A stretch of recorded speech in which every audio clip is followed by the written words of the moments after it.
ঘরে ঘরে আরব দেশে উট আছে না নাই? আছে। তো উটের দিকে তাকায় না? সম্মানিত শুধু উটের কথা আল্লাহ কেন বললেন?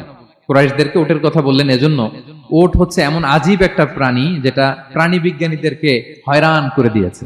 আল্লাহু আকবার। আপনি অবাক হবেন উটের যে ফিচার আল্লাহ তাআলা দিয়েছেন। মক্কার লোকেরা উটের গোশত খাইতো, উটের দুধ খাইতো, উটের চামড়া দিয়ে দ্য ফাইনেস্ট লেদার, দামি লেদার তারা বানাতো। উটের উপর মাল নিয়ে বোঝাই করে মরুভূমি এক প্রান্ত থেকে আরেক প্রান্তে পাড়ি দিত, নিজেরা উটের উপর রাইডিং করত। এবং উট হচ্ছে এমন প্রাণী যেটা একসাথে 1 মাস না খেয়ে বেঁচে থাকতে পারে। 1 মাস পানিও খাওয়া লাগবে না, খাবারও খাওয়া লাগবে না। সুবহানাল্লাহ পড়বেন না?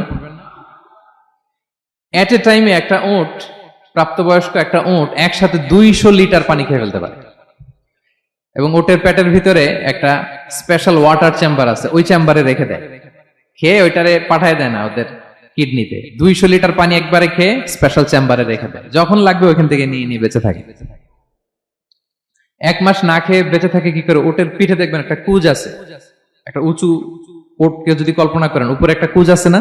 এই পুরো কুজটা হচ্ছে চর্বির আধার।